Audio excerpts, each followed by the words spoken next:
BJP के पास विकास के नाम पर और महिला और बच्चों की सुरक्षा के नाम पर कुछ भी नहीं है, ज़ीरो है।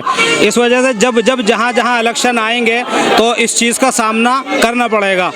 और हमेशा ये देखा गया कि अभी देखिए 15 अगस्त 2022 को 75 साल हो गए और अमृत महोत्सव लोग मना रहे थे, नगर नगर डगर डगर और घर घर तिरंगा लहराया जा रहा था।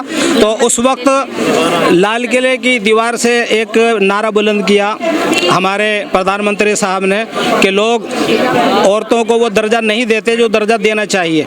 बड़ी खुशी हुई कि अब यहाँ पर औरतें, बच्चियाँ, बच्चे महफूज रहेंगे।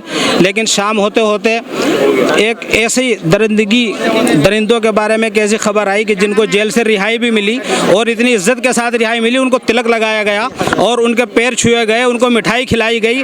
उन दरिंदों को जिनको देखकर दरिंदे भी घबरा जाएं और दरिंदे भी सहम जाएं, ऐसे लोगों को रिहा कर दिया गया। बहुत अफसोस की बात है, सन 2002 में जो बिल्किस केस हुआ, ये अपना घर छोड़कर जो फैमिली भाग रही थी 15-20 लोग, उनको सबको मारा गया, जिसमें 8 लोगों के गर्दनें अलग कर दी थी शव से ताकि पहचान ना आए। 5 पुलिस कर्मचारी भी उसमें छोड़े गए इसलिए कि उनकी साठगांठ थी। और जब गुजरात स्टेट में ये चल रहा था केस, तो इसको इस खतरे की वजह से बाहर ले जाकर यानी बम्बई हाई कोर्ट में ले जाया गया कि वहाँ पर इंसाफ मिलने की उम्मीद थी। 2008 में इन सबको, बिल्किस को इंसाफ मिला और गुनाहगारों को जेल हो गई। अब हमने देखा कि 2022 आते आते, क्योंकि सत्ता का घमंड, सत्ता का नशा बीजेपी को है और बीजेपी के ही ये लोग हैं जो क्लियर कहते हैं कि हमें कहा गया था कि बेफिक्री के साथ जो करना है कर जाओ, तुम्हें पुलिस प्रशासन की सपोर्ट मिलेगी। आज वो रिहा कर दिए गए। बहुत अफसोस की बात है, दिल दहल जाता है और मजबूर होकर ये सोचना पड़ता है क्या फिर उसी हुकूमत का सामना हम कर रहे हैं जो हम 1947 से पहले कर रहे थे। 1947 से पहले जो कुछ हुआ वो सब दोहराया जा रहा है। अब जो है पब्लिक का सैलाब आप जंतर मंतर पर 2012 से देख रहे हैं। यहाँ पे कांग्रेस पार्टी को हटाया गया सिर्फ इसलिए कि वो बच्चों को और बच्चियों को इंसाफ नहीं दिला पा रही थी, और आज फिर वही वक्त दोहराया जा रहा है, वही बातें सारी दोहराई जा रही हैं। तो मैं यही अपील करना चाहूँगा कि हम जो कानून की बालादस्ती भारत में होनी चाहिए ताकि यहाँ पर हर आदमी महफूज रहे। मेरी दाढ़ी कुर्ते को देखकर आप सवाल करेंगे कि मुसलमान महफूज नहीं है। मैं कहना चाहता हूँ कि यहाँ पे कोई कम्युनिटी महफूज नहीं है। दलित, मुसलमानों का हाल तो दलितों से बदतर है, सचर कमेटी कह चुकी। और अगर कोई इनका रहबर और कायद बनकर खड़ा भी होता है तो पता ये चलता है कि आज वो हमारे दरमियान नहीं है, सलाखों के पीछे है। सलाखों के पीछे क्यों है? इसलिए कि उसने हक बात बोली थी और उसने मौजूदा सरकार के खिलाफ कुछ बोला था, इसलिए उस पर आज देशद्रोह के मुकदमा लगाकर उसकी 6 महीने तक तो जमानत नहीं हो सकती। बहुत अफसोस के साथ ये कहना पड़ रहा है कि अवाम की बनाई हुई सरकार आज इतनी घमंडी हो गई कि उसको अवाम की जर्रा बराबर फिक्र नहीं है। अवाम के ताल्लुकात में क्या चीज़ें होती हैं, अवाम को क्या चीज़ें ज़रूरत है। अवाम चाहती है कि उसको सेफ्टी मिले, उसको कानून से सुरक्षा मिले, उसको खाना पीना मिले। आज वो सारी बातें छोड़कर हिंदू मुस्लिम में लोगों को लगा दिया गया कि यह हिंदू मुस्लिम करके कोई मुल्क तरक्की कर सकता है। और एक ऐसा मुल्क जो बनाई जमहूरियत के नाम पर हो, डेमोक्रेटिक के नाम पर बना हो, उस मुल्क में आज हिंदू मुस्लिम किया जा रहा है। ये बेहद शर्म की बात है। आज इसी वजह से हम यहाँ पर इकट्ठे हुए हैं और इकट्ठे होते रहेंगे। जंतर मंतर पर 2012 के बाद हमने देखा, जंतर मंतर पर इकट्ठा होकर क्या फायदा? बिल्किस बानो के गांव वाले जो हैं, उसके चाचा परिवार, वो लोग पलायन कर रहे हैं डर के मारे। लेकिन यहाँ जंतर मंतर पर जमा होकर क्या होगा? क्योंकि जबकि जाना चाहिए उनको ये तसल्ली देनी चाहिए कि आप महफूज हैं। जंतर मंतर एक ऐसी जगह है जहाँ से हमने अंग्रेजों के खिलाफ जब नारे बगावत बुलंद किया तो वो पूरी दुनिया ने देखा।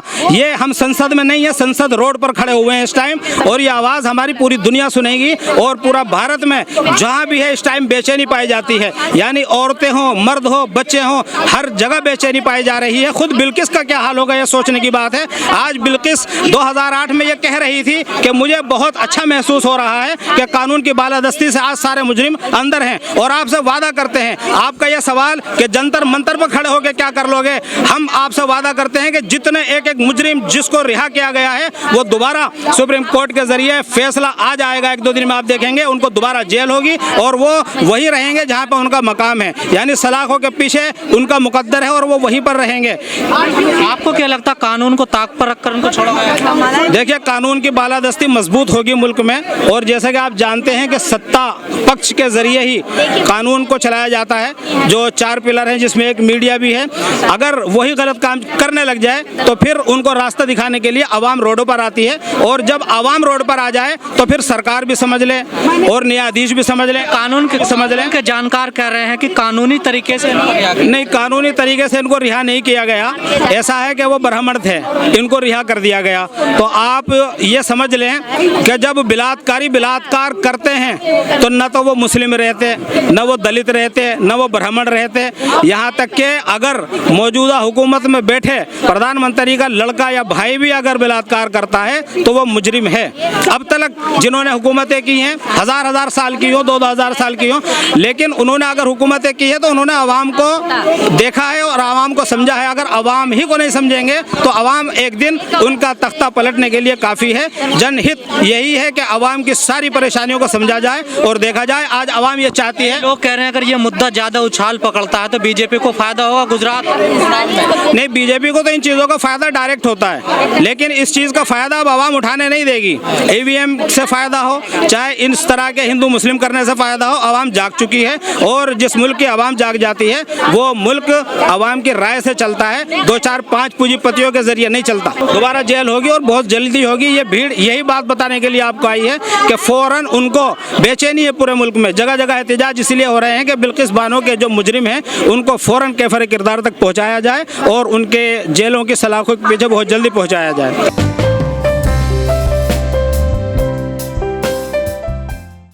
देखिए, मैं अभी भी उम्मीद करूंगी कि गुजरात के लोगों से इससे बेहतर उम्मीद की जाए। गुजरात के लोग उस समय बहुत सारे बड़ा हिस्सा जो है वो उस समय हो सकता है पैदा भी ना हुआ, वोटरों का हिस्सा। उन लोगों से उम्मीद करिए कि वो कहेंगे कि आप जो है वो कोविड में इतने लोगों की हत्या किए, आप जो है वो माने दाम इतने बढ़ाए हुए हैं और रोजगार इतना गिरा हुआ है, और उसके बाद आप आकर के वोट किस आधार पर मांग रहे हैं? आप हमसे वोट मांग रहे हैं 20 साल पहले का सांप्रदायिक बलात्कार दिखा करके। ये आप हमारा अपमान है और हम सजा देंगे बीजेपी की सरकार को। ये उम्मीद मैं करूंगी गुजरात के लोगों से। मैं बिल्कुल इस उम्मीद को नहीं खोऊंगी। गुजरात के चुनाव के लिए ही ये सब किया गया। हाँ, बिल्कुल, ये तो मैंने कहा ही। 11 महिलाएं हैं मोदी जी के कैबिनेट में, लेकिन अभी तक कुछ भी नहीं हुआ है। बिल्कुल, बीजेपी के शायद सिर्फ खुशबू सुंदर ने बोला, लेकिन जो इनके कैबिनेट में है, इनकी पूरी सरकार से सवाल है कि आपकी बोलती क्यों बंद है? आप सबके जुबान से हम बिल्किस बानो से माफ़ी मांगते हुए हम आपका सुनना चाहते हैं। तो हम ये दरअसल प्रधानमंत्री को पहले बोलना होगा ना, तब तो ये लोग तो अपनी बोलती इनकी खुलती नहीं है कभी।